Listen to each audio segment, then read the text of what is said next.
I'll call the meeting to order.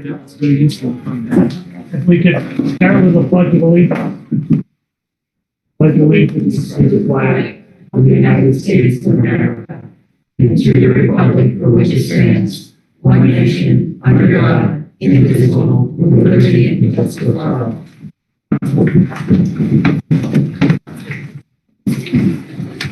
Okay, do I hear a motion to adopt tonight's agenda? I would do that.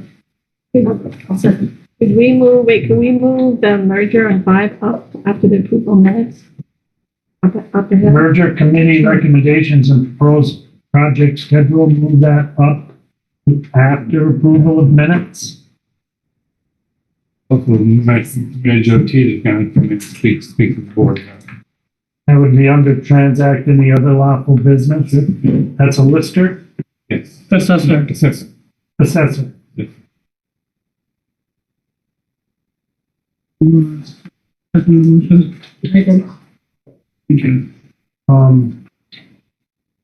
We'll have to redo the motion with those amendments. I will make the amendments for the agenda for those two considerations. We have a second? A second. Any comments or questions by the board? All in favor? Any opposed? Motion carried. Okay, approval of minutes from 3/11/24. Second. Any comments or questions by the board on the minutes? All in favor? Any opposed? Motion carried. Okay, we'll go to the merger community development and merger committee recommendations and proposed project schedule. Okay. Going to share the screen. All right. So at the last meeting, we talked about the scope of work that was in the municipal planning grant for this project. And those are the items that are in green and black, task 1 through, make this a little smaller, task 5. So for tonight's meeting, I added the items that are in orange. So we could talk a little bit about the schedule, the way that this is envisioned to go. So depending on what the board of trustees decide for tonight in terms of recommendations and how to go about forming the steering committee, the plan is to issue the RFP in April. The draft has been started, but we need information from tonight's meeting to finalize it. So the RFP would be open for about a month or so, and we would receive proposals sometime in early May. So the town would receive and review the bids and select a consultant and award the contract.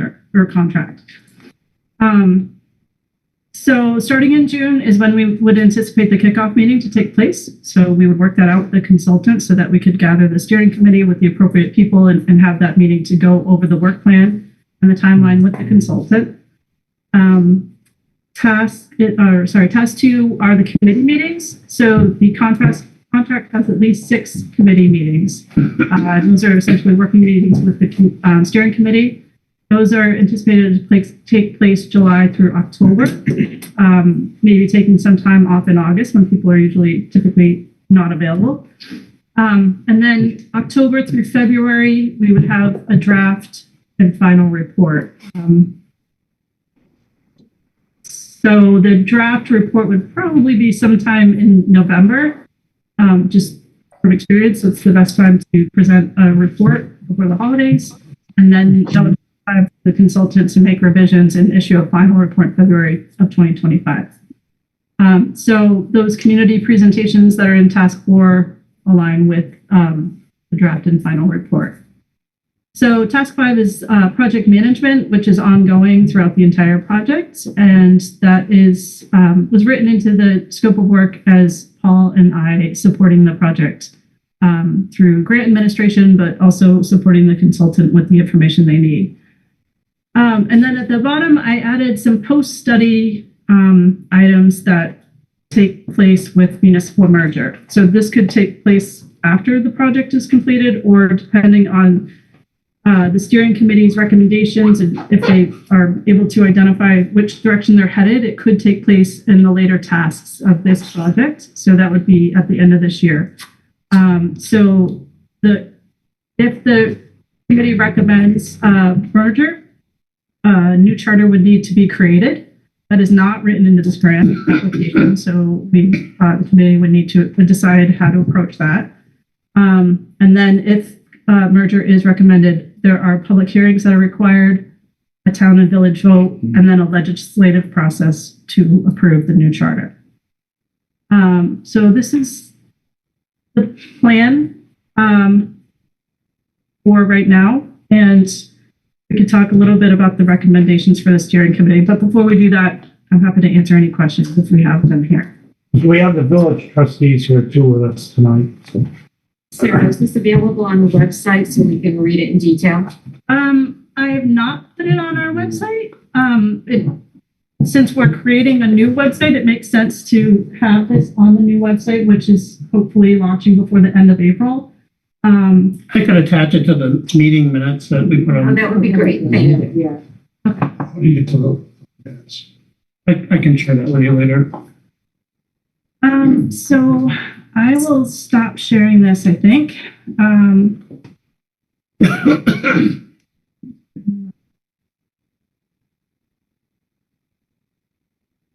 And then, so along with this is too lengthy to put into slide form. So I will just cover some of the highlights. This is a memo from Paul and I as the project managers and grant administrators to the select board and the village trustees with recommendations for how to go about appointing a steering committee. Essentially, the memo contains the two ballot measures, the one that was voted on by the town and the one that was voted on by the village, with the specifics of those ballot measures. And then it goes on to say a little bit about where the recommendations came from. Basically, the recommendations are based on a review of materials and feedback from example communities that have recently studied merger or have merged, including Lindenville and Linden, Johnsontown and Village, Essex City and Town. And then I've had multiple conversations with the Vermont Agency of Commerce and Community Development, which I incorporated into this as well.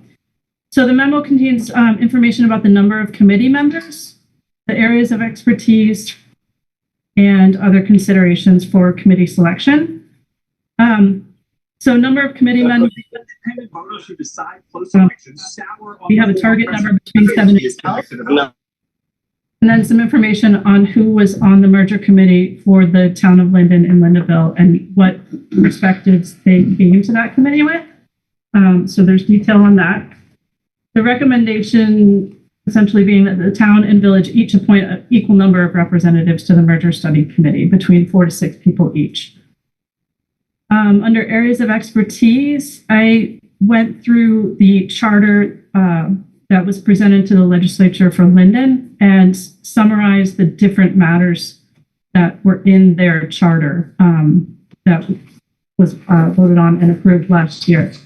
So they had, gosh, I should have numbered this bulleted list, but there's probably about 15 different items here, talking about tangible property, powers of duty, town roads, village roads, burial grounds, meetings and elections, and et cetera. So that's in here. That all came from Lindenville.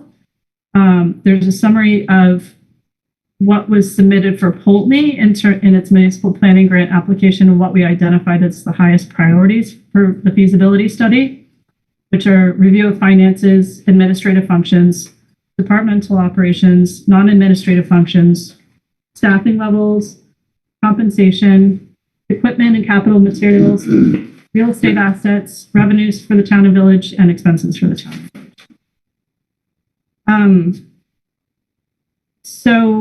And then the other thing that's important to note is that Paul and I are, as the municipal project manager for this, have expertise that we are expecting the consultant and the committee to rely upon.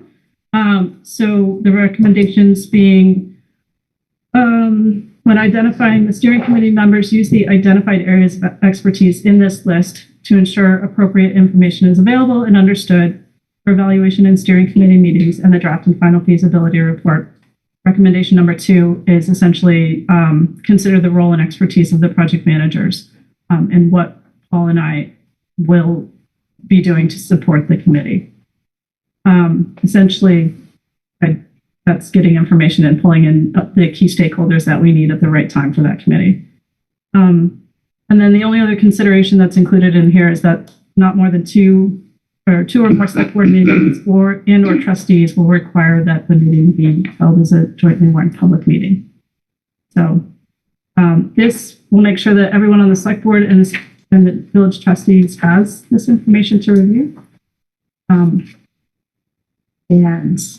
I think at that point we start forming committees. I don't know if you have more to add, Paul. I do know that there was some between the two boards looking for bearings about setting up a committee before the consultant is engaged. But it sounds like what you plucked from Linden did they set their committee up before they engaged the consultant? Is that accurate? I honestly don't know if they did it that way or not. Their committee consisted of 9 people with perspectives from the governing boards, principal management units, operational units, public in general as taxpayers of residential, commercial, and industrial properties in the town and village. But I don't know. Because I know some of the different board members on the select board or the village trustees kind of floated the idea of maybe both of those boards act in concert as sort of an advisory committee to advise the consultant on setting up the actual steering committee. I do know that some of the boards have said, well, shouldn't it just be the boards? And I mean, personally, I think it's a good idea to engage a community on that. But that's my own personal thought, I guess. I'm just wondering what the different boards what they're thinking. What's the village board think? I was thinking that we would get the select board and the village board in the beginning just to get the ball rolling and have maybe like a temporary board. And then after we hear from who we hire, he lets us know what exactly he wants and what we need to do. And we have time to get the proper people on the board. I mean, that just gets things rolling. What do you think? Yeah, I think the committee itself can have a huge committee. I think I read it somewhere in reports. That one gets on the wheel. You just can't come to conclusions. Right. And so Idris's idea of having 2 boards get together, pick the committee, or pare that committee down to not 6 or 7 from each one, have 12 people on the committee. I mean, some people in the public have expressed to me that they would like to participate on one of these on the committees. I mean, I think it is a good idea to get community involvement. It's a lot about them, and they're going to be voting, so it's good to have their piece, whether it's one from each or someone represented. We'll go around with the boards and see what they feel. Jerry, what do you think? No, I had thought, and basically kind of looking up how things are announced, that the 2 boards would kind of be an advisory board once we've got the consultant, and then committees and different sort of, would end up happening with the public and different things, but they would kind of start, that the boards would start. We got the consultant because if we're helping to choose, but it's certainly open, but that was just kind of. How do you feel, Alan? Oh, where? Bonnie? Bonnie? Bonnie? Sorry. That's quite all right. I guess what we were all talking about at the village meeting is that because no one seems to know really what's happening here, that a meeting with the two boards first, just to get an idea of what's going on, how are we going to set this up? Obviously, there's going to be various committees that are going to move out of that would include community members and other interested parties for both the town and the village. But that to start it off, get the two boards together, get the consultant, and then break up into whatever other committees need to be formed from that. Because we've all kind of felt like no one really knows how this is working. I know from our side, and just to get the ball rolling. Okay. Okay. That's just one thing to add. Definition, I've heard is the committee's going to recommend merger or non-merger. That needs to be defined out how that plays out. Is the committee then going to be recommending the results of the consultant? So the committee will work with the consultant to study all of the different elements that would go into merger. And so it will be a very intensive process. And that's their job, is to identify people who can commit to that process and who can bring expertise to the process so that you can analyze it. And then at the end, the way that it worked in Linden is that this committee did make a recommendation to their boards that that the two communities merge. And so at that point, the charter is written. Right, and it could be the opposite in Pulteney. But in Linden, it was to merge. And so a charter is written, and that is voted on by each of the municipalities. So it would then go to the voters of the village and the town. And then if it was approved, I think it's by at least 5% of the population, the voters, then it needs to go to the legislature. And it's actually written into law. The governor signs off on it. You'd have to rewrite the charter.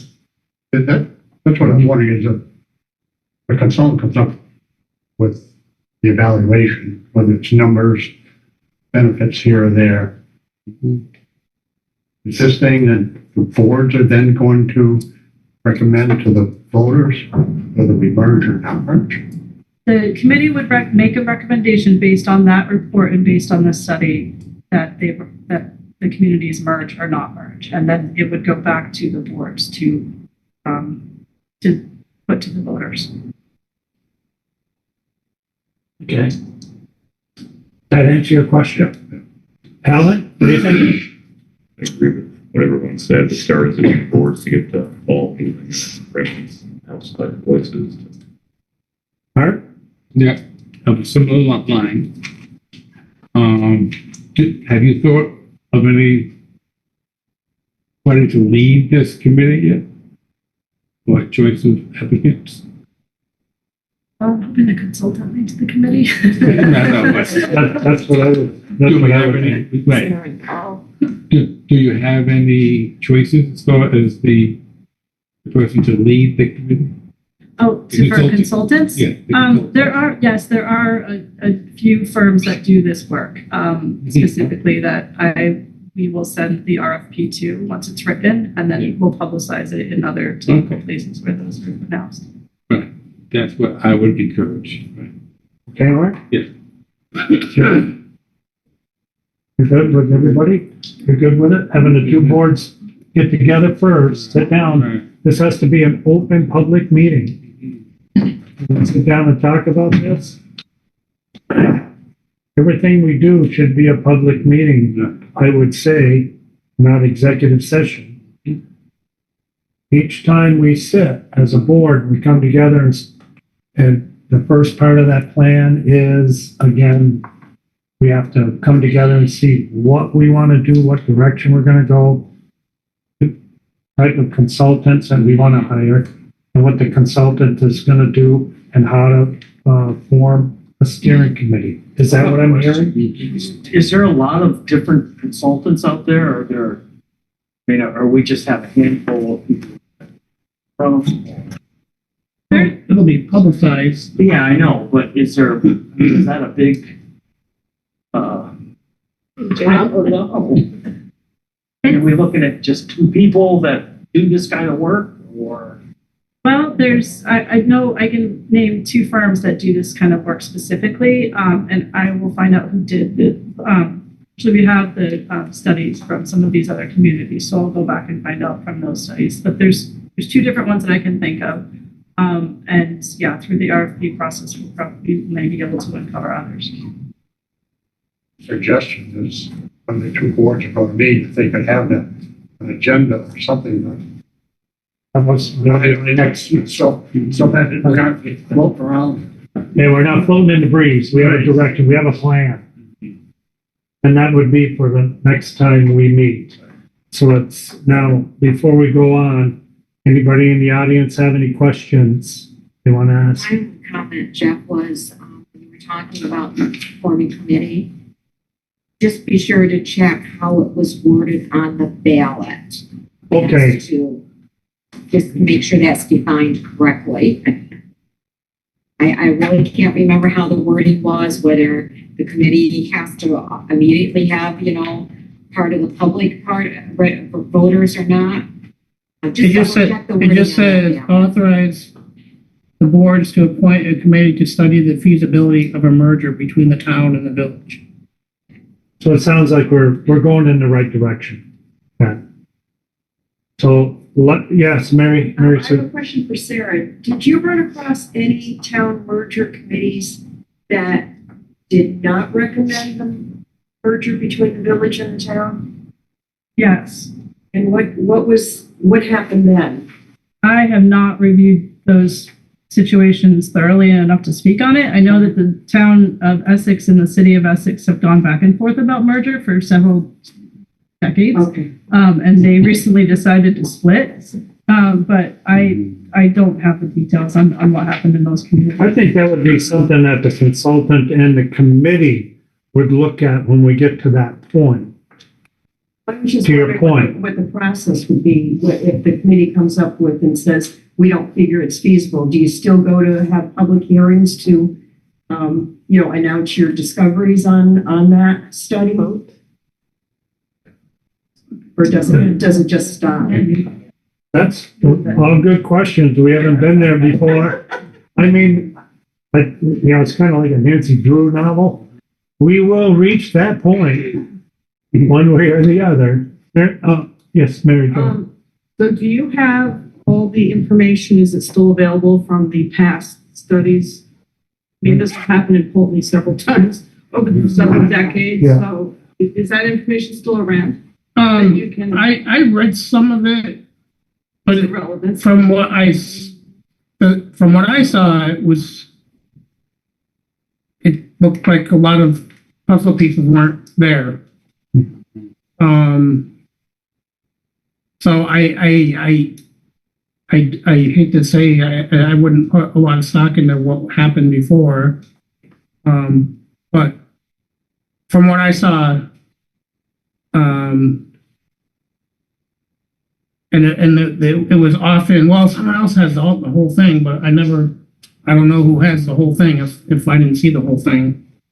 Well, it might be better just to start fresh anyway. Might be better. It was a different time back then. It was in the 80s. 86. 86. I know Terry was on the board at the time when we very first started talking about this. And we searched quite a bit for the minutes and any research that was done for that. And to Paul's point, it was in pieces. It's like some of it, we don't know where it is or who has it. I think the clerk had some of those minutes. That's correct, Paul. And the results of the vote at that time are in. But there wasn't like here's the study we did that I ever saw. Right. It was just going down through the voting on it and so forth. And like you said, back then, water and sewer was not measured the way it is now. So that was one of the main things. Everything has changed the way it is done now. So to your point, Mary Jo, it's probably better to have a fresh start and go right from square one.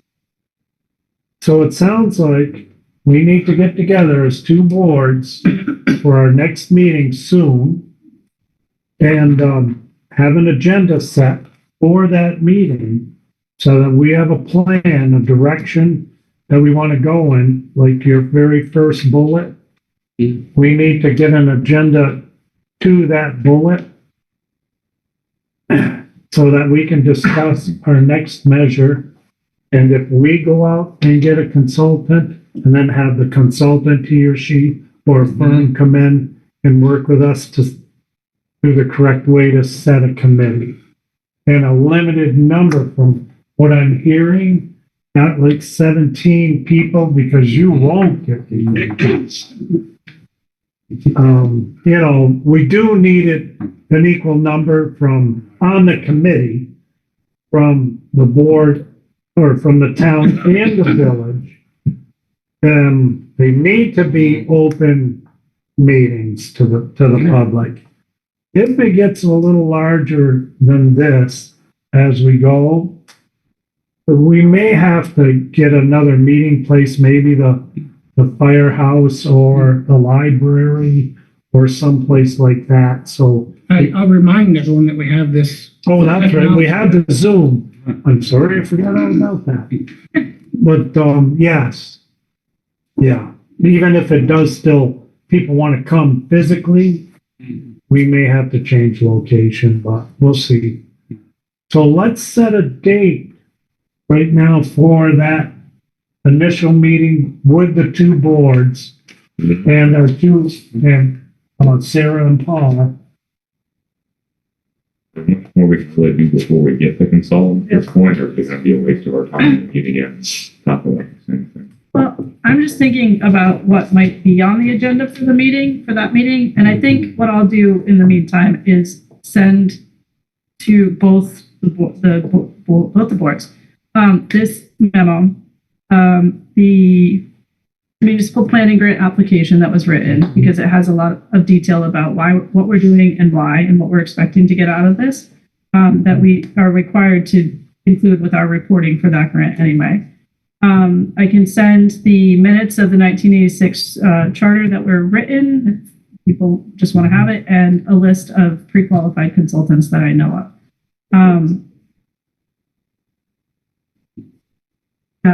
That would probably be helpful to review if both the boards could do that before their meeting.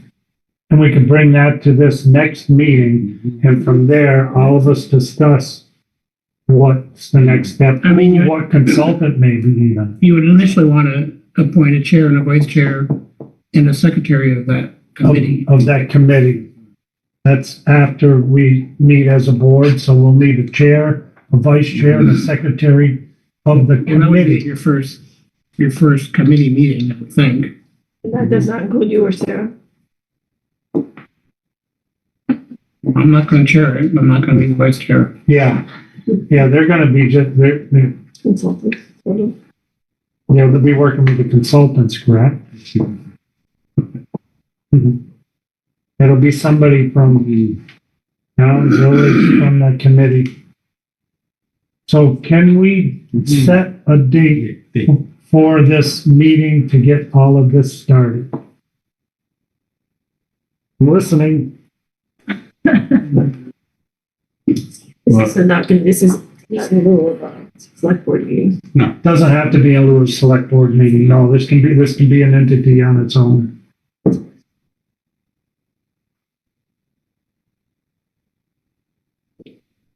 Paul and Sarah, what dates are good for you guys to start? Thursday the 11th. Well, Thursday the 11th.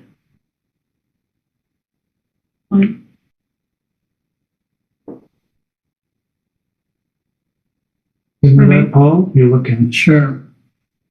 you sure? Yep.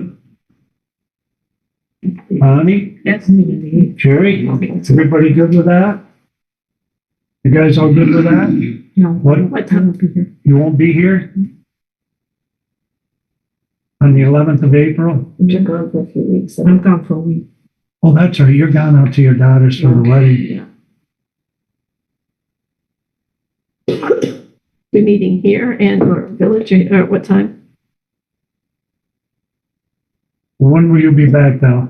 I'll be back on the 15th. On the 15th? Mm-hmm. Meet the week before, the week after. Week before is next week. I know. Meet on the 25th, that's Paul's birthday. Oh, that's your birthday on the 25th, Paul? How about the 19th? We don't want to meet on a Friday. No. What about April 16th? That's a Tuesday. Not for me. Not for you. I can't do that night, you good? 17th or 18th of April? 2 meetings on the 17th. Yeah. I got you Five either. meetings. Oh, wow, we got a busy. The 18th you can't, it's Women's Club. One of the problems with big city. Right, yeah. What about the, Maybe We're gonna everybody. do it next week. what's that? What time do you need to run a poll? I can send it to you, say tomorrow, I think. About next week. Fourth, we're talking about the 4th? Be tough, but Let's go. Can we do the 4th of April? That's the last day I'm in court and I might be in deliberations, but I'm hoping to be up by 6. You do the 4th. Can you do the 4th, Paul? Mm-hmm. How's about everybody on the village trustees? Yeah, Everybody on the select board? The 4th, can we go at 6:30? we're meeting here, the village, where are we meeting? Right here. Well, the village meets Here here. anyways. Yeah. That's true. We'll call this the village meeting so that we swap back and forth. Whatever, it doesn't matter. At 6:30 On the 4th. on the 4th, it's going to be an open public meeting. With the two boards together, we'll have that agenda set. We can get that out to us and we'll go from there. Should we talk about the agenda now, where we'll all here? I thought we did earlier. No, the actual. Sarah's gonna work on Sarah's it. Okay. Paul and I will work on it and Okay, we'll good. take any feedback that anyone wants to send on what needs to be on the agenda. But it sounds like Keep it short. So you'll send out the proposed agenda. Yes. Feedback back on that. I wanna be here. we can do that, sure. Just get us started. Then. Right. It's just going. Anything, any other questions from either of the boards? Any other questions from? No, I got just a question on the, thinking of the consultant. The consultant will hopefully be like an open book. I'll have an agenda. Not be like a non-merger agenda or a merger agenda. It'd be an open study, evaluation of the data. Yes. Yep, absolutely. Yeah, you won't be bipartisan, you'll be open book, one side or the other. Either it'll work for her or it won't. Right. All right. Then not hearing any more, we'll move on, and you guys, you don't have to stay if you don't wish. Well, thank you. Okay, we'll go back to the road report. Thank you, you guys. Have a good night. There for a couple of weeks, we worked on Ward Road. We started off with a culvert, and it was really the only road, gravel road that we could do construction on because it was pretty dry and stiff. So we get the culvert in, and we decided, well, we had the good majority of our equipment out there that we might as well continue on down the road, cut the brush, redo the ditches or establish ditches where they need to be. And once the weather gets nice again, we'll go back and we'll actually grade and get the road done, and that road shouldn't need revisiting for a good 5-10 years. Is there any MRGP segments on that road? I have to look actually. I already updated the culvert in the inventory, but yeah, I kept that in mind too. I need to check that and see and what status they're in if they're not in current compliance. Obviously we had to change up, for pretty quickly from that. We can actually have the excavator out there still in a safe spot. And we dealt with a storm. We had another tandem get stuck and we had to call Dudley's Tony to come recover it, but it was able to be recovered rather quickly and without doing any damage or further damage to the truck. So the truck has been checked over, cleaned off, and double checked again. And it's Which one was that? good. That was the 2014 Western Star, Okay. That's what I was truck number 2. What's that? You got stuck? It got stuck, yeah. Took a 6-wheeler, a large 6-wheel recovery truck and another tandem of about the same size, but just another axle, to get it out. But once they got set up, you know, it took them a little bit to get set up, but the way they do it is they bring out more assets than they might need with the intention of recovering the truck without causing any secondary damage or anything of that nature. So Side of the roads are real soft, heavy snow. yeah, and there's in that area there is not an existing ditch, and there really needs to be. So and the water is always flowing. So we think that the surface froze up, but it didn't freeze real deep. So he got on there with all that weight, and the crust just gave way and it sank right in. So What road was it? it was Lewis Road, just north of the Lewis and Walker Road intersection. Are we working on that this summer? Lewis Road. I have every intention of doing that. And that section? I mean, we're going to try to do as much of the entire length of that road as we Okay. can, because it's probably the longest and most traveled gravel road in town next to Endless Brook. But yeah, that's the intention. Unfortunately, sometimes the plan changes in 5 minutes. So. Yeah, yeah. But yeah, Barring that's anything. within my tentative scope of work for the summer. Good. So otherwise, we got through the storm. Also, this isn't a huge deal, but I do want to mention it. It's starting to kick back up again, the roadside trash. We picked up an entire pickup truck bed full of trash that was thrown out on Lewis Road, just south of the Lewis and Ward Road intersection. And I asked the sheriff deputy that covers our area if there was anything he could do. And he doesn't believe it would be a waste of time to do a little investigating.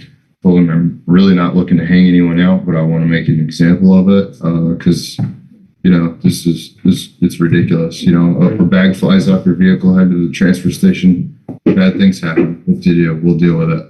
But nobody needs to go through ripped open bags of food scraps and God knows what, Was it like a dump site? Or was it just spread out over 3-4 miles? No, it was a site. It was It was a site. deliberately in that area. So Has this been ongoing in that area? not really so much that area. Evergreen Road actually would be the place where I would have expected this to happen. I actually got a call from someone Nesbit, she picked up a lot of garbage and she's noticing, I even noticed on our road that there's a lot more garbage. I stopped at these little cemeteries, so I don't know what people are doing. If they're just sick and throwing the garbage out. There's been a lot more garbage all over. She picked up 2 bags and she wondered if the town would consider doing bags for them to pick up, and instead of just one day green up day, if we could do it more, if they wanted to come in and get a bag and choose to go out, of course, before the snow and pick it up and leave the bags on the side of the road.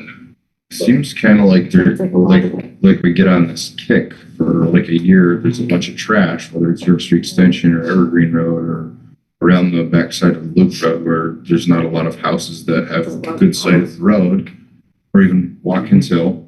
And then it quiets down for a while, and then it kicks back off again. He's told me cemetery, they just, I stop and it's a deadly corner to stop and pick up garbage. I have to go. Sure. They're always chucking things up like Dunkin' Donuts or McDonald's bag. They just chuck it up and it opens up and it's all over the place. Often, yeah. Just want to discourage it as much as possible. So Good I'm not idea. trying to make a huge deal of it. We just want people to know that. It is a finable offense. Oh, sure, sure. $500. If you find the bag, you may want to look for it. See whose name is that? Probably Sleuth.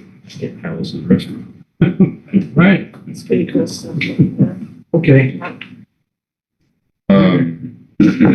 That basically took up our last 2 weeks since the last board meeting. I did talk to you the previous time about crack sealing quotes. I'm still waiting to get 2 of those quotes in. I did get the one in. I think I told you that at that time. I went to put the pressure on one and found out that the owner had a death, a near family death. So I backed off from trying to get an answer for tonight. I will share that. Hopefully the next meeting I'll have an answer from the other 2. Okay. One looks to be considerably higher, but until it's on paper, I don't even want to mention it. So I still have nothing further to report on the CPR first aid class until I hear back on that. And yeah, that's all I've got. So if anybody's got any questions, comments, whatever. Anybody have any questions for Joel? Well, thank you for the great job you did on Saturday and Sunday, getting the roads and. A lot of hours. A lot of It hours. was a lot of hours. Yeah, a lot of people appreciate it a lot. Thank you. 26 hours from Saturday morning to Sunday afternoon. We do know that your group and one of our members had a death in the family, so our condolences go to Dickie and his family. Death of his dad. I do have one comment, and it has to do with the Maple Fest weekend.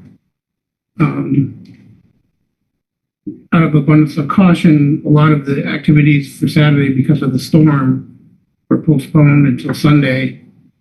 In fact, the town, we closed the transfer station, didn't have it open on Saturday. Again, for an abundance of caution for not discouraging the public from traveling, but if you don't have to travel, stay off the road, not only for safety, but for the highway crews that are dealing with all the snow on the road. It came to my attention, several people complained about, there was a bicycle ride, and while bikes have the right to be on the road, I think it probably was not the best idea to have that ride, particularly when the highway guys were trying to clear the roads. Frankly, they were impeding the clearing of the roads for the traveling public, and I think both of you guys who deal with the highway department, you in the village, would probably venture to say that they're putting their lives at risk. And some of the traveling public's lives at risk by being on the roads during such a severe snowstorm. As I understand, there were times when the highway department, when they had a vehicle which you could angle both ways, were forced to put the road, or excuse me, put the snow they're plowing off the road into the other traveling lane so it didn't knock some of these folks off their bicycles.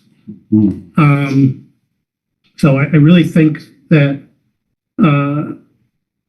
if this race, this bike race, or any other bike race, particularly during this snowstorm, we need to discuss with the organizers about postponing, like most of the other activities happened on that day.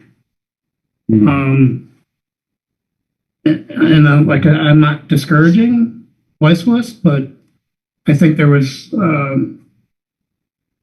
you could probably attest to it, and you could probably attest to it. There was several times where I would hate to see something happening, because when you're plowing snow, the snow comes off that plow. And I venture to say if someone got hit with snow of that magnitude, of that weight, probably do a lot of damage to somebody. Yeah, I'm all for outdoor recreation, but the time and place for it, and that was not the time or place. Yeah, absolutely. PSI and the weight of that snow coming out, that's gotta be astronomical. Oh, I think to go by a bicycle while you're discharging snow would be reckless endangerment towards the It's bicyclist. gotta be 2,000 to 3,000 pounds per square inch coming out there with It's the weight of the snow. between coming off the front plow and the wing. I don't know what it is. I can't tell you, but yeah, it's definitely more than enough to take you off your feet or off a bicycle, or So maybe we need to make that known to the group. you can wash out a car with it. Let's put it that way. Yeah. Driving down the road. Yeah, So to my knowledge, thankfully, no one was injured. But I'm frankly surprised that no one was injured. Yeah, I'm not gonna beat on it. I'm at the same stance. I totally condone get-togethers, outdoor activities. You know, anything that's good for the town. It's good for people to do that. And it's very fortunate that nobody was hurt or injured, or a bike washed out on a blind hill on 140 or something like that, and one of our trucks went into it, or even a passerby, just somebody driving through, or anything of that nature. But I know we were rather caught off guard to start seeing large groups of bicycles go by as we're trying to do things like make multiple passes in different lanes of the bridge around East Pulteney Green and stuff like that. It was Incredible. something that's already causes a high level of anxiety, and then to add that on top of it, you know, it's, yeah, one of our top priorities is safety of our citizens. I can certainly bring it up at the chamber meeting. I know it wasn't chamber, it's part of it, but I can certainly bring it up just so that part is known, our concerns. You get the word out. We'll get the word out, yeah. Okay, Thank you. any other questions for Joel? Thank you. Thank you guys for all you do. Okay, we'll get back to community development. If you don't mind, could we Sure, what do you need? speak with the assessor, let her Oh, yes, Mary Jo. continue the conversation we had at the last meeting without you here? And because of your office and your expertise, there's questions I couldn't answer, so I'm glad you could make it tonight. And I completely understand. So I had asked Paul to, ask you all if we could get an RFP together to put out for townwide reappraisal, because it is going to take time, probably a couple of years, because there are so many towns going through it right now. So what are your questions? What is it at right now for the town? The COA.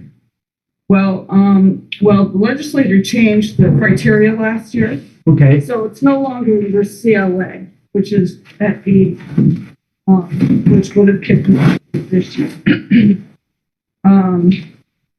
Right now, this year, we're at 80.73 of the CLA, which would have put us in at anything below 85 would put you automatically in a mandatory. that's the number I wanted to know. Well, so they changed the criteria, Okay. so now it's that's the common level of appraisal. The COD is your common level of dispersion throughout the town. And the threshold for that is 20, anything 20 and above. We are at 19.21. I totally anticipate that we will probably go above that this next year. And knowing that it's going to take a couple of years to get a contractor. You mean go above 20, Mary Jo? Yes. So we're at 19.21 now. Yeah, Just for, I don't have it here, comparison, I think I want to say we were around 17 last year. I don't have that number with me. what drives this up, Mary Jo? What are the driving factors? Is it inflation, house sales? It's sales. It's sales. I think, the combination of, the last time we had was in 2011. Right, yes. So that's We had a lot of grievances. That's a really long time ago. Most towns go through it a little more often. And because the legislature is doing the study, the why they changed it, I don't know. It's just, got to reinvent the wheel. So they're probably going to be moving towards doing it on a rotational basis of maybe somewhere between 6 and 8 years.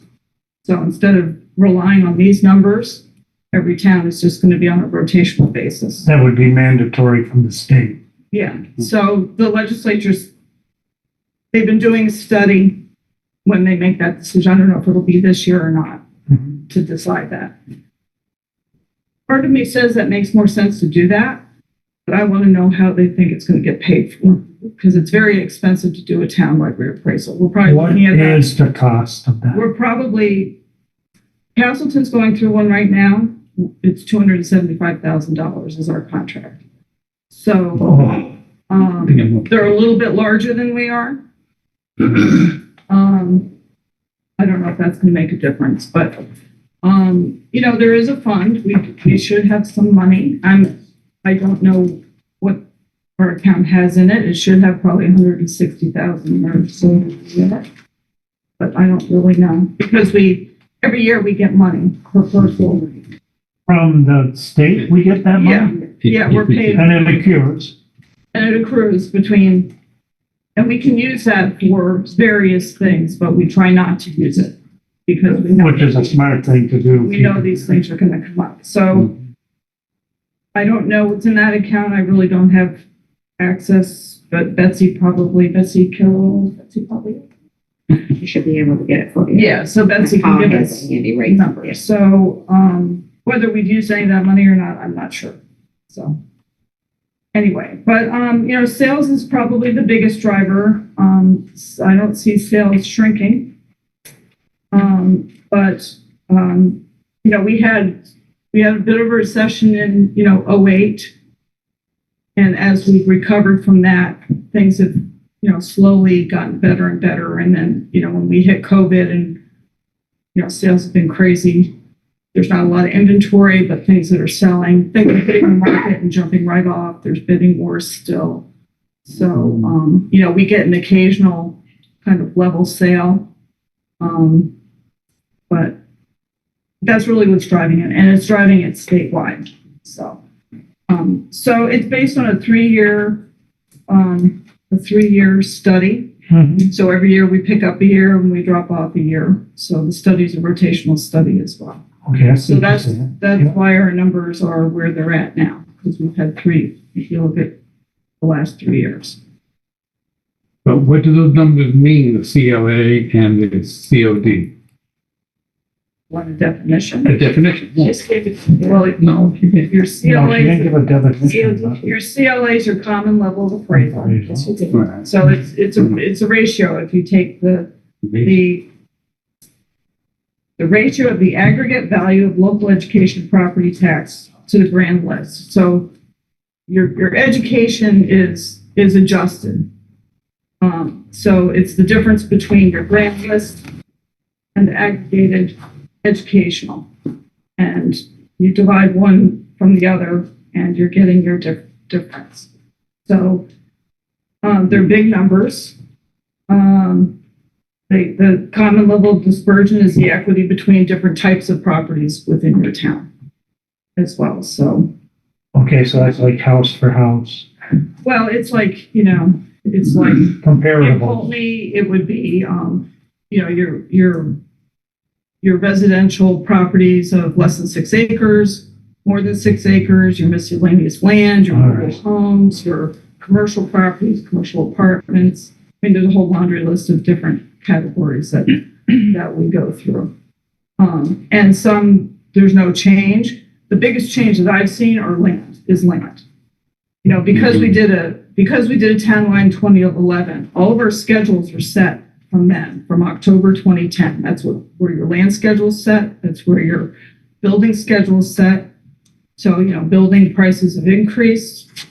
Land has increased exponentially. So we're seeing a pretty dramatic change. So does that, like the grade that's on your form for your taxes, the grade of your land? So, yeah, let's say land is, $500 an acre in 2011. which I know is probably more like $300 an acre, tell you what. You're looking at several $1,000s an acre now. I Okay, mean, it's depending on where it is and, the quality and the grade of the land. And there's a lot. I wonder So, if the Montpelier passes the bill to take and do state taxes through income taxes, and they do away with this part of the property tax, how that's gonna affect our common level of appraisal. oh, you mean for education? to fund Yes, for education. Well, I wouldn't hold my breath. I'm not holding Your it. legislator I know it's being gonna get talked about up there heavily, So, because this is gonna increase, no matter what, this will increase. If we're down, say 20, we gotta be at 20, well, if we were at hundreds where you're supposed to be the old way, and we were down to 80, and we got back to 100 after the reevaluation of every property in town, that could quite possibly raise your taxes 20% to get to that 100. you're. Or am I saying that So wrong? When you set your tax rate now, No, so that, when see, we this get is our what, numbers- this is a misconception now. when we get our numbers from Montpelier, they've taken our common level of appraisal and they've already divided it into our tax rate. So you're paying 20% higher tax rate now rather than being at that equal 100 or near 100 level. Oh, I see what you're saying. All right, so So our education tax rate in Poultney is going to be 20% higher than it would be if we were closer to that 100%, that equalization. All right. And so a townwide reappraisal Yeah, I should be almost got bringing it your backwards. properties a little more equally. Some of the lower properties up, but some of the higher properties Down. but to where they need to be. I was actually looking at that backwards then. So, yeah. Okay, thank you for that. That clears up my head. So it should spread that tax base out a little bit better Okay, throughout the town and throughout the different types of properties. all right. Jonathan, you had your hands up. I was kind of driving in the same direction that you just took us. When this is done and done successfully and properly, just out of curiosity, how would that affect our total net tax for the town? Are we getting more in? Are we getting less in? Is it just being apportioned more equally or fairly amongst? Well, probably both. I mean, it should probably, it's going to correct your grant list. And I would say it would probably correct your grant list overall, maybe a little bit higher. So, and you have to understand that, what's driving your tax rate are your budgets. Right. So, you got your school budget, which is, that's what's really tearing us all apart is the school budgets. If the legislature wants to do something or the Department of Education, they really have to get a handle on that. And they just been losing ground. And with COVID, it's even worse. They're having a hard time getting back on track. They got a new education secretary, so we'll see what she does. Maybe she's got new ideas. I don't know. But it's just, it's just pricing people out the way they're operating. Okay. The board understand what Mary Jo has been explaining? And you're looking for a motion to allow us to be on the list to get on the list. So what I'd like to do, and I can work with Paul, I've got lots of examples of RFPs put out to, various contractors. I have a list of contractors too, so we'll just put it out and see what comes back and see what their timeline is, see what the cost is. And we can tweak the RFP to our needs, to what we're looking for. But basically, we're going to be looking for somebody who will go through every property in town, visit as many properties as possible inside and out, because I think it's necessary. I think it's going to be necessary to look inside and out, because there's been a lot of renovations having been done over time. just the way the sales are going, something's changing, something's changed. And, by the time we get a contractor, maybe things will stabilize, which would be great because then it might hold for a longer period. But I think we've held really well. Since 2011, I think we've done really well keeping, we've been above 90 up until last year and it just dropped. Yeah, that's the last I knew, we were above 90. No, does that money come out of the account that's already there? Like you said, it could be up to 275,000, but we already have to. Well, we're gonna have to budget to make up the difference. To make up the difference. The select board's gonna have to budget to make that difference up. So we're gonna need to know that number. We're gonna need to know both numbers. Yeah, and then. And then that'll hopefully, You to get. if they go 2 years out, that'll give us 2 years to make up the difference. Instead of increasing the budget. Each year. We get $8.50 per partial, right? I think it's just $8. $8 per partial And per year. we're also at the mercy of the legislature. So if they change how they do things, they change how they fund it, they talked about taking that $8 away. And so the question is, okay, so how are you going to pay for this? So, it's, they want to change things. They're going to have to help figure it out, or they're going to have statewide. Carol, you have a question? No, not a question. I just wanted to make a comment in support of what Mary Jo was saying. Because, I do all those land recordings, and I probably say 95% of the sales that are coming in, minimum 150,000 over. And that's minimum what we have in the grand list for. Plus, they're getting the mortgages for that. So the banks feel that those properties are worth it. Right. Okay. So it's actually forcing us to do this. Yeah, we're definitely forced to do it. There's a thing called sales chasing in Vermont. So just because somebody's paying a couple $100,000 or $500,000 more for a property than we have a list for, I can't say, wow, I just raise it. I have to have a reason.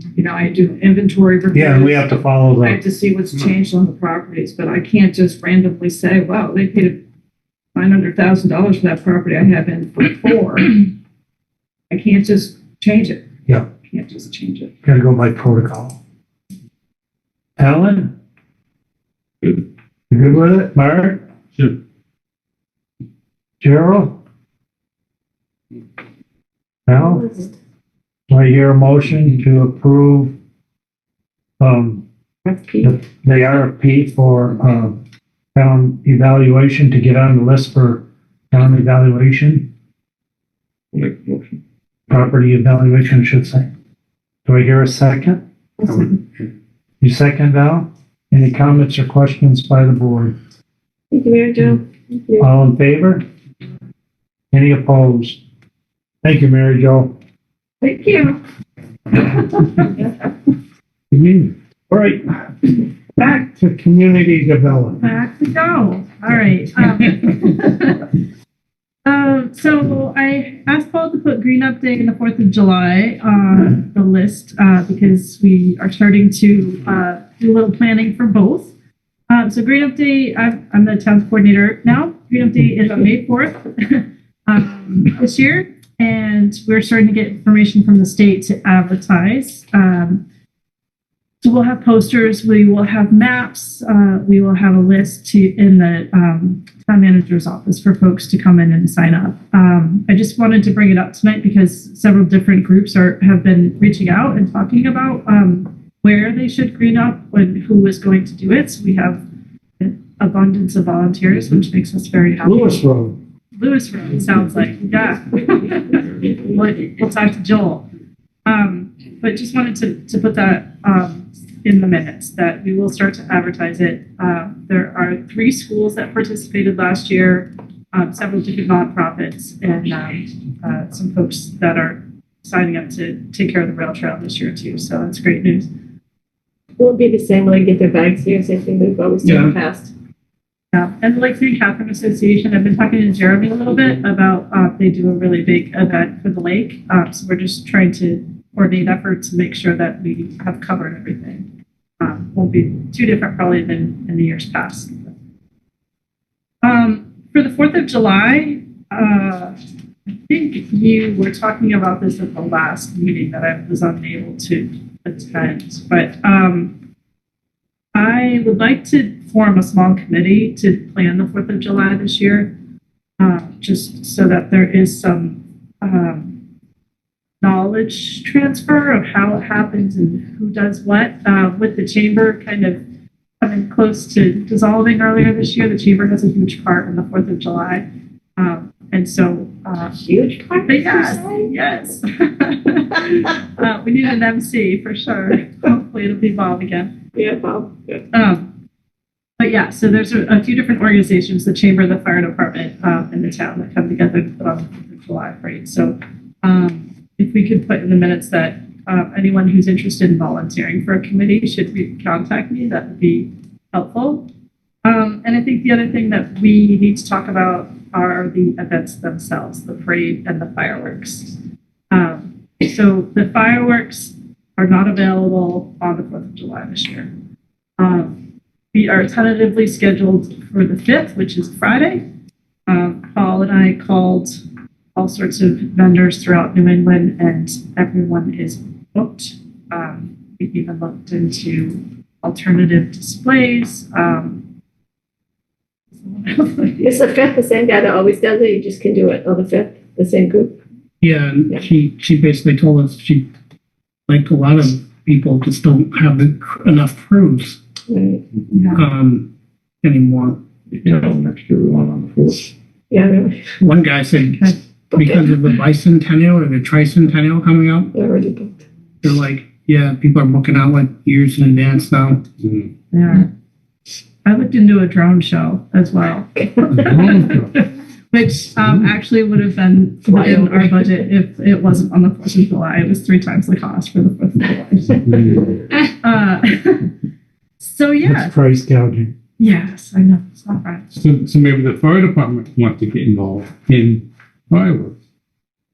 Just a thought. But I doubt it. you doubt it? I can see yeah.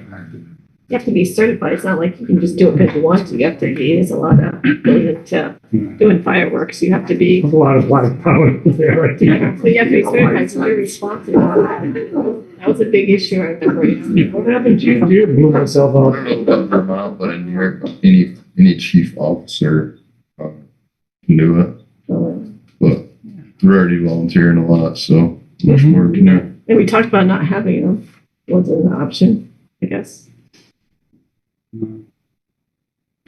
Well, it's on the 5th for the fireworks, and the 4th of July parade is on the 4th. Getting a committee together to plan the 4th of July events. Yeah. Anyone that wants to volunteer for the committee for the whole week. Can we actually book it for the 4th next year though, right now, since it happened for 3 years in a row? I can call it tomorrow. I don't think they're at the office right now, but sure. Yeah. Maybe we can book it for next year. You know, this year. Quote me for Jonathan? Can we look into the possibility of the drone show and whether that would, like the town would have an appetite for that, between the scaring the animals and the waste that kind of comes along with it? I think it'd be worth at least like confirming that. I mean, if it was half as good, I wouldn't say go with it, but if it's like as good or better, just. What do they do? Can you explain what the drone show is? It's a lights display with drones. Just They send up hundreds of YouTube. drones and We should probably have some extreme examples of it. I guess we'd have to, with a lot with the quality of the So it sounds provider. like you have your first committee volunteer. Get back to us on that drone show, would you, Jonathan, please? If it stunk, I wouldn't recommend it. So but if it was something that, like I've seen some of them, they're truly impressive and your How much they animals are, aren't right? shivering out of there. But it is Yeah, I don't know how much extra you have to pay to do this person's- well, so the estimate for this year for the 4th of July for a drone show from the only place I could find in New England, which I think was in Massachusetts, was $40,000. That's a little out of the price range. Typically, Who pays that? What it did say that they had drone shows for under 20, for not, for dates that aren't still coveted. Yeah, if you want to have one for your wedding. Okay.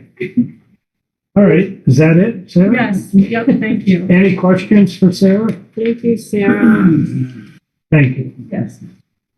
All right, on to the town manager's report. So the, clerk has some liquor license renewals for Toad's Burger, Shaw's, Toad's Burgers and Shaw's. How often do they have to fill the liquor license? Is it, It's every year they have to renew it. oh, I swear we just did Shaw's. We didn't just do Shaw's? No. Okay. Pretty soon we'll be doing the golf course too, I think, when We they already open. did, we already did. Did we? Yeah. Yeah, Yeah, every so we sound year. like 3 or 4. Okay. Make a motion to sign the liquor license. In a second, any comments or questions by the board? All in favor? Any opposed? Down to him, sign please. Motion carried. Thank you. Since our last meeting, I've been looking at some updates to our animal control ordinance.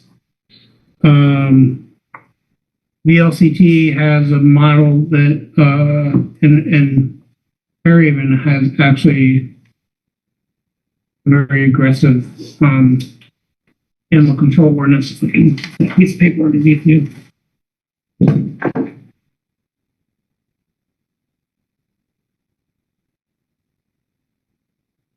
There's a suggestion that VLCT has that our current ordinance does not have, and it's an optional, for potentially vicious dogs. That seems to be really lacking. Some of the complaints that I've received are dogs that our current ordinance basically, if the dog has to bite somebody or another domesticated pet to have any, excuse the pun, teeth in ordinance. But there is something that the board could put in there for potentially vicious dogs, which sounds like the complaints that I've been receiving of late, basically where the dog comes at you and doesn't bite you, but intimidates you or scares you or causes you reasonable fear of an attack. So I don't know. I think if to revise our ordinance, we've got to put together the revised ordinance, have a special meeting about it. And I think I should stress to this board that, the position of animal control in Pulteney has historically not been supported very well, in that we have nowhere to safely and effectively impound a dog. Namely, that's the one I called. There's one kennel that I called. Hey, do you let a town impound a dog if in your facility? And we're playing phone tag with that kennel. The Humane Society won't do it. The vet clinic here in town isn't equipped to do it. So if the town really wants to have a strong animal control ordinance, it's got to be supported. It'll be supported by somebody who will apply it. And that's to be supported by, you need a facility. If you're going to Facility. impound a dog, you need a facility. And we're lucky you have a truck because you can pick them up in your truck. I wouldn't put some of those animals in my car. But you usually do. I have brought some animals to my house. There's a facility at the wastewater treatment plant that's, using the word facility, I think is generous. I put animals down there. But it's, if you want a robust, strong animal control ordinance, you got to support it. So are you thinking that we need to take a look at both of those and change ours and then bring it to the board? I mean, I think ours is seriously lacking in that really, I mean, short of me impounding a dog and then the people come and pay the impoundment fee. You know, I think if you put that potentially vicious dog clause in your ordinance, I think you have a more effective ordinance to handle those kinds of dogs. Can we put the fines that are in there now? We talked about go to the state, so we don't even know, we can fine them 3 times, but we don't even know, make sure the deputy goes there if they pay the fine. If we're on fine number 2 or fine number 3, can that be written in or that can't be because? I'd really rather not talk about the fine structure. Does that stay in ours, however? Okay. I hear mixed answers from different law enforcement officers on how the fine structure works. I just don't think it's effective. That's what I'm saying, and it's in ours, so that's what we all go that they're getting fined, but we don't know that, so that's what I'm saying, so maybe it shouldn't even be in ours, we need to look at it and say, if it's not effective, let's put something, like you said, potentially. Well, let's Yeah. see what some of these ordinances say. Let's read them. I mean, they all, the ones that I reviewed all have a fine structure in them. I just don't think at the state level, it's very organized, to deal with it. So that's all I can say about that. Sounds like we got some work to do with that ordinance. We need to read, if we don't have, so to speak, teeth in ours, let's read other ordinances. Which I did, and this optional potentially vicious dog, I think, would address it, but you gotta have something to back it up. And that's the next thing. The next thing is we need a facility. But where? How much does it cost? Who's gonna maintain the facility? That's what we have to talk about. Do we go out and hire, an animal control We person? need to do something, because this has been an ongoing thing. I can just tell the board, was it last week? Me, because I'm the animal control officer, dealt with a dog that apparently had been hit by a car. That was 2.5, 3 hours of my day dealing with the dog. The previous week, a cat, a stray cat that someone had trapped. It was a couple hours to deal with that cat. So, I mean, if that's what you want this position, the town manager, to deal with those kind of things, then I think people should know that. Because someone has to drive these animals to the Humane Society. They don't walk there themselves. Someone has to try to track them down, and I know. track the people down on the Facebook. One dog. Or go pick them up for whoever found it walking around. You gotta go pick up the dog or the cat. We need an animal control officer, and it cannot be the town manager. Right, so maybe we need to advertise. But Carol, you got questions to make? You said you reached out to a. Before you do that, Right. Okay. let's finish, and then we'll get to the. Okay, that's the first thing we need to do is get a facility, so we'll have to talk. I mean, as you know, these things cost money. I sat in this chair, I don't know, when I first started it was probably 2017 or 18, or maybe it was 16, doing budgets, and we had a small animal control. 250 It was bucks. some small amount, and the board, in their wisdom, well, let's cut that out because you're the animal control officer. It's an unfunded position for, if it's going to be a standalone position, like a number of the things that in this town are not. They're all, oh, you can do it, or you can do it, or I can do it. I mean, I know we're not in budget season, but maybe we can find a way. It does get a little frustrating when I hear people, oh, you're never in the office.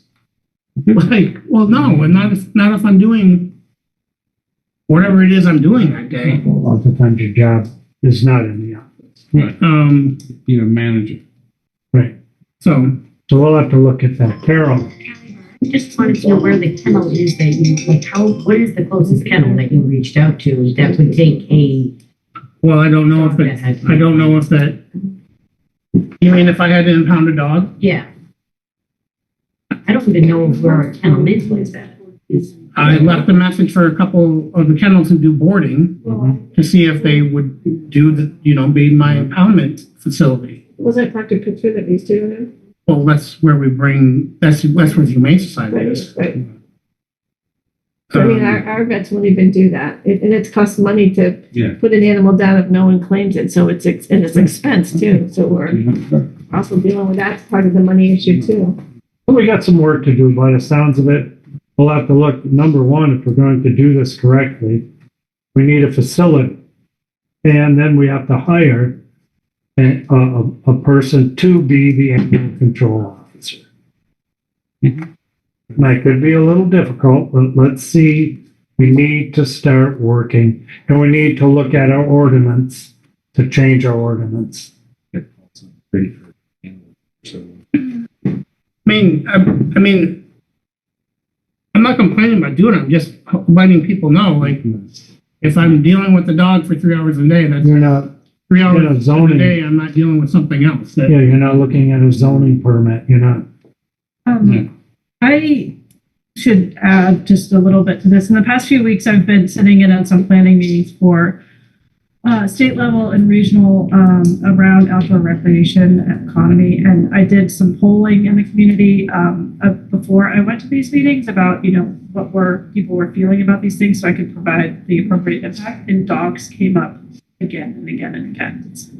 And like dogs that are on trails, dogs that are not on leashes, dogs, not just, what Paul's dealing with, but just dogs in the community. And I think you're headed in the right direction if you look a little bit deeper into this. So we need to speed up the timetable on this and get active on it, as it sounds of it. I mean, it's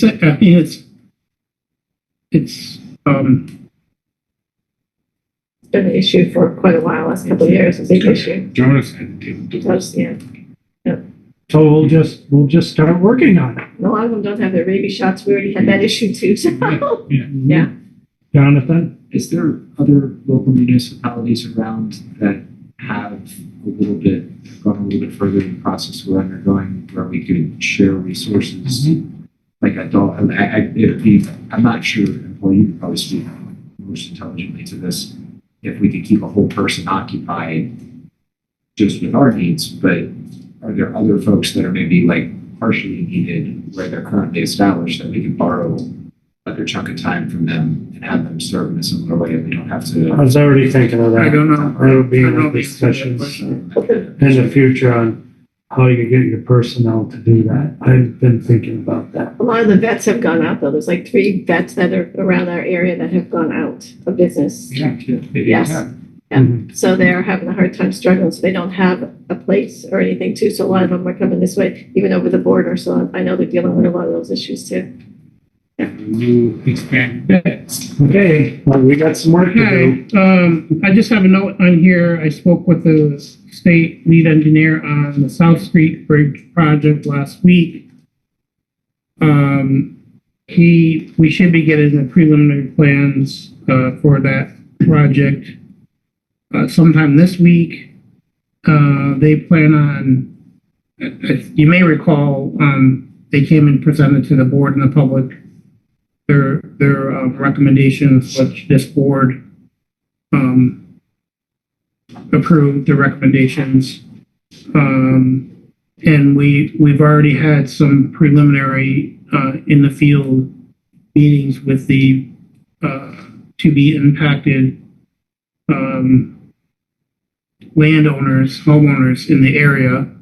And they plan, I think he told me sometime in April, they're going to meet with those folks again now that the prelim plans are actually put together. Before it was somewhat conceptual. There's still, I think he says they still need to finish their hydrology study for that project. And the construction is still out into 2025, 2026, potentially into part of 2027. But I do know a lot of people have been asking me about that, so I did reach out to the engineer Okay. just to make sure we're still on track. So they will put a temporary bridge in, well, beforehand, in case that bridge has its failures. It seems to be. Yeah, that's their hope, that if it does fail, and I also did ask them to check with the state folks, the bridge inspectors, when was the last time they were out there, and how often are they gonna continue to inspect that bridge? But yeah, they're hoping if, that's why they're trying to start those meetings. Yeah. Although we've already met with, the one landowner that's gonna be the most effective with the temporary bridge. And that was at my suggestion because I didn't want to run into any delays when the time comes. Hopefully that temporary bridge will go in as soon as possible to start this. It would start after July 1st.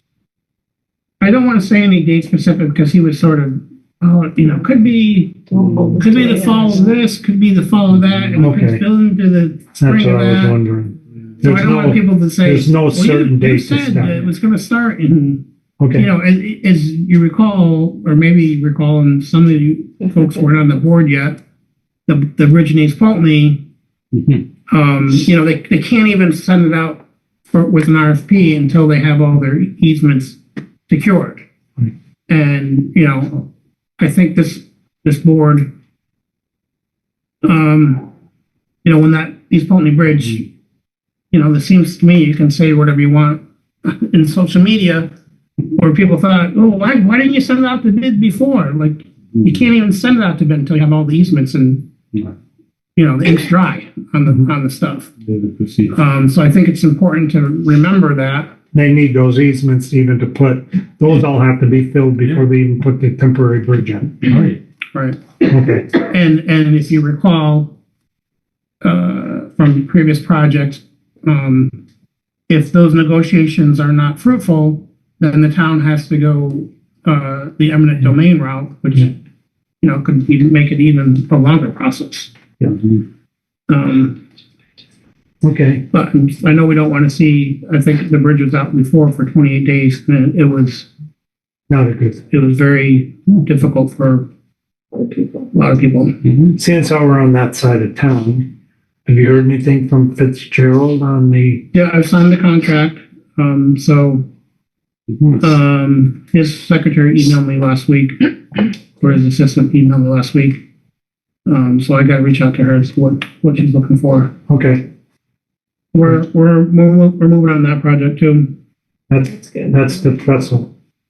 Right, yeah. Good. Okay. I do have one contractual matter for executive session that came up this afternoon. So just before I forget. Okay. Anything else, Paul? Not at the moment, no. Anybody have any questions for Paul? Thank you, Paul. Great. Thank you. Yeah, really has. Good.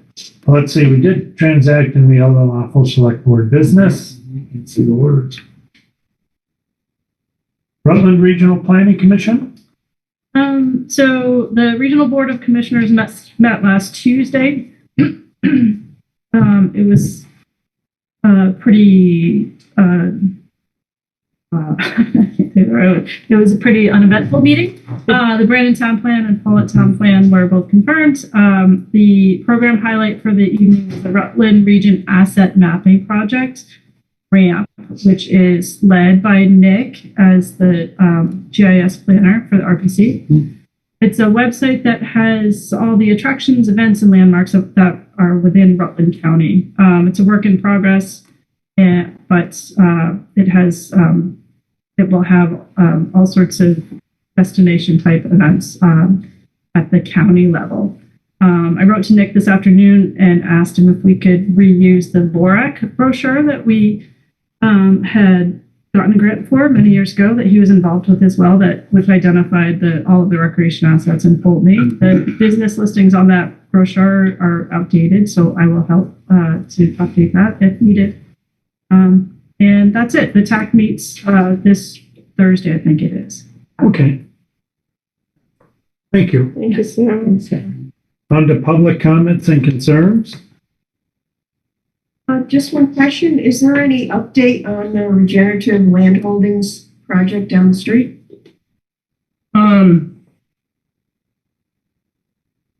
Specifically, the potential tax stabilization agreement or? Yeah, this tax stabilization.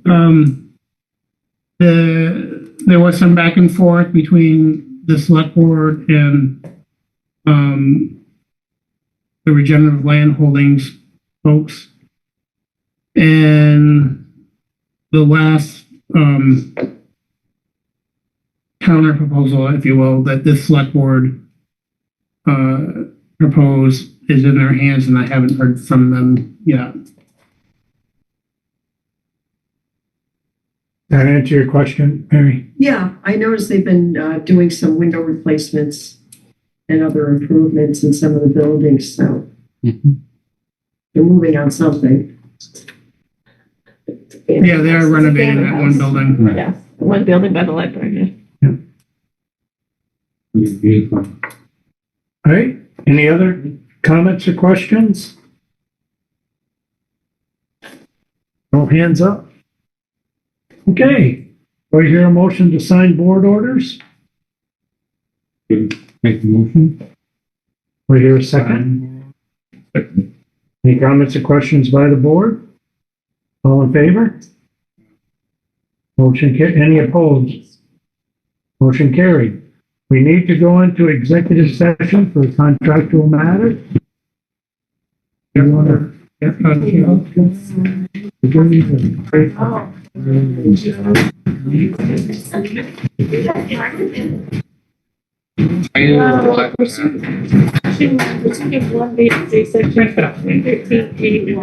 make a motion that the board finds that premature general public knowledge would clearly place this board on a personal law and substantive if certain matters related to the project were discussed outside of executive session. Motion to pursuant of one BSA section 313 A1A. Make the motion to enter into executive session to discuss contract matters. We hear a second. Comments or questions by the board? All in favor? Motion carried.